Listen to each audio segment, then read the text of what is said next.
Have you ever stopped to think that you might be ignoring the very thing God wants to use most in your life?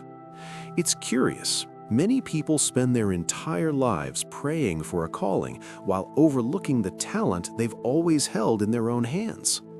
God's chosen ones are not only those who speak well or stand in visible places. Often, they are the ones who do something naturally, without effort, yet never realized it was a God-given talent connected to a greater purpose. Maybe you grew up believing that God's calling exists only for a select few, while everyone else simply goes on with life. But what if I told you that what you do well, almost effortlessly, could be the very answer to your prayers? Yes, what you consider ordinary may actually be sacred. And that's where the danger lies, ignoring the gift and living a misaligned life filled with frustration and inner unrest. Throughout this video, you'll understand why God never gives talents by accident, how the chosen ones are always prepared long before they realize it, and what happens when someone buries what they were given. And I want to know from you right now, what talent do you feel God placed within you, but you may have set aside? Comment below. Leave a like so this message reaches more people, subscribe to the channel, and turn on notifications because this video may be the exact push you need to awaken. Many of the chosen ones grow up believing that God's calling only exists when something visibly spiritual is involved: a pulpit, a microphone, an altar. Without realizing it, they end up ignoring abilities that have always been part of their daily lives, as if they were too simple to have divine value. This creates a dangerous inner conflict because God does not act randomly. What a person does naturally, almost without effort, may be God's talent quietly manifesting, waiting only to be acknowledged. Another common mistake is measuring talent solely by financial return or external applause. If it doesn't bring quick money or immediate recognition, many people dismiss it as irrelevant. But God's chosen ones eventually understand that purpose comes before platform. There are people born with an extraordinary ability to organize, teach, create, listen, or lead, and they treat it as something normal. The problem is that heaven never calls ordinary what was given with intention. I've seen many people stall their own journey because they minimized what they did well. Anyone can do that, they say, when that's not really true. God does not waste gifts, and no purpose is built on coincidence. What you treat as simple may be sacred, and ignoring it will demand an inner price sooner or later. Maybe that's why there's this strange feeling that something is still missing, and that restlessness may be pointing directly to the next understanding. There's a mistaken idea that God only acts through the extraordinary, when in fact He has always worked through well-prepared human beings. God's chosen ones in the Bible were not only spiritual, they were competent. Bezalel, for example, didn't preach or prophesy, but he had a God-given talent to create, design, and build. And it was precisely that technical skill that God chose to reveal His glory in the tabernacle. This makes it clear that purpose also flows through the hands, the mind, and excellence. Joseph didn't govern Egypt just because he had visions, but because he mastered administration, strategic thinking, and discernment. David didn't start as a king, he started with music, sensitivity, and courage, gifts that pointed to God's calling long before the crown. Paul didn't impact the world through faith alone, but through intelligence, sharp communication, and cultural understanding. In all these cases, talent was not vanity, it was a tool in God's hands. When the chosen ones understand this, something shifts inside. They stop separating spiritual from natural and begin to see everything as part of the same plan. A good communicator can save lives with words. An organizer can sustain entire works. A creator can touch hearts without saying a single sentence. And when this realization settles in, an inevitable question arises. If God has always used human skills, why do some talents awaken so early in certain people? Some chosen ones carry abilities that appear too early to be coincidence. Before they even understand who they are, they already do something with striking naturalness. That happens because God-given talent is not born in time, it is planted in the spirit. God doesn't wait for emotional maturity to sow gifts. He anticipates the calling because the journey requires preparation. Talent comes first, awareness comes later. There are people who, even as children, already knew how to lead, create, teach, or care for others. No one taught them, no one trained them, it simply flowed. Jeremiah was told he was set apart before birth, and Psalm 139 makes it clear that every detail was written with intention. Purpose doesn't begin when a person understands it, it begins when God decides it. That's why many talents appear early but remain dormant for years, waiting for spiritual alignment. The challenge is that talent often arrives before maturity, creating inner conflict. The gift demands expression, but the person doesn't yet know where or how to use it. This creates restlessness, that sense of not belonging that many God's chosen ones carry for years. Maybe that's why so many feel out of place, even while doing everything right. And when that gift is ignored for too long, something deeper starts happening within. When a God-given talent is ignored, the world doesn't suffer first, the person's inner life does. Many chosen ones live with a silent frustration that's hard to explain, as if something is always out of place. It's not a lack of faith or ability. On the contrary, it's excess potential being suppressed. An unfulfilled calling begins to press inwardly, creating a tiredness that rest cannot fix. This frustration often shows up in subtle ways: irritation without a clear reason, discouragement even when everything seems fine, a constant feeling of living someone else's life. God's chosen ones feel this because they were created to generate impact, not merely survive. Ignoring purpose doesn't bring peace, it creates a persistent discomfort that people try to silence with distractions, but it always returns. God calls, but He does not force. He respects time, fear, and even human excuses.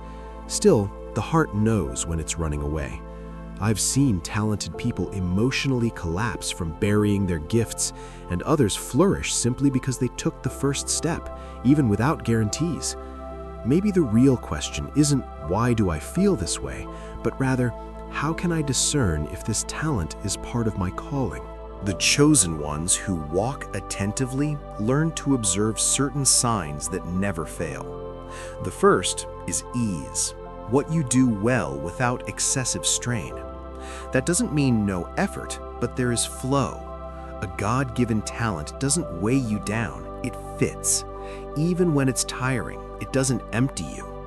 Instead, it leaves a strange sense of meaning, as if you were exactly where you were meant to be. The second sign is impact on others. When a talent is part of God's calling, it never ends with you. People are helped, inspired, or strengthened, sometimes without even knowing why. It may be the right word at the right time, an organization that brings peace, or content that awakens awareness. God's chosen ones carry gifts that generate life around them, even through simple actions. The third sign is inner peace, not excitement or temporary enthusiasm, but alignment. Using a talent connected to purpose brings inner rest, even under pressure. I've experienced this when guiding people who felt lost. I left tired but fulfilled. And when these three signs come together, something becomes clear. Yet there's still a subtle risk many ignore when discovering their gifts. When God's chosen ones begin to recognize their gifts, a silent test appears: use the talent to serve or to exalt oneself. This is where many get lost, not out of malice, but confusion. The world teaches that talent is about stage, visibility, and applause. God teaches that purpose is about surrender, consistency, and service. God's calling never comes from vanity, it comes from willingness.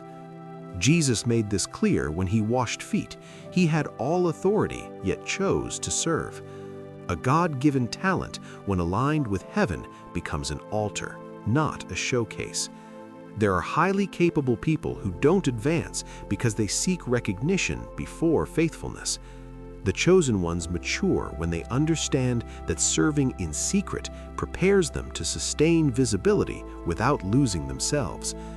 I've seen brilliant talents fade quickly due to lack of roots, and simple gifts transform lives because of the right posture. Those who serve grow without noticing. Those who seek the spotlight wear themselves out trying to prove something. That's why some talents stall, not due to lack of ability, but misaligned intention. And ignoring this principle can lead to an even greater danger. Among the chosen ones, few mistakes are as silent and dangerous as burying a God-given talent. Not using a gift may not look like sin to human eyes, but spiritually it carries heavy consequences. The parable of the talents makes this clear. The problem wasn't losing it, it was hiding it. Fear paralyzes more than lack of skill, and many justify inaction as wisdom when it's actually disguised insecurity. The curious thing is that a buried talent doesn't disappear, it weighs. God's chosen ones feel this inner pressure because deep down they know they could be doing more. God's calling doesn't demand perfection, it demands faithfulness. God never asked for extraordinary results, He expects movement. One small step breaks stagnation and begins aligning purpose. Many people believe they'll act only when they feel ready, but readiness almost never comes before obedience. I've watched people discover the power of their talents only after using them despite fear. Burying a gift is choosing temporary comfort, but the emotional cost is high. The good news is that there's always a restart, as long as the decision is made. How to start using your talents today. The first step for the chosen ones isn't doing something grand, it's honestly acknowledging the God-given talent already within them. As long as a person denies or minimizes the gift, nothing flows. God's calling begins when you stop running and accept responsibility. Recognizing a gift isn't arrogance, it's alignment. It's internally saying, "This was entrusted to me for a reason." The second step is to stop comparing yourself. Comparison distorts purpose and paralyzes genuine talents. Each person receives gifts in different measures and forms, and God's chosen ones mature when they understand they don't need to copy anyone.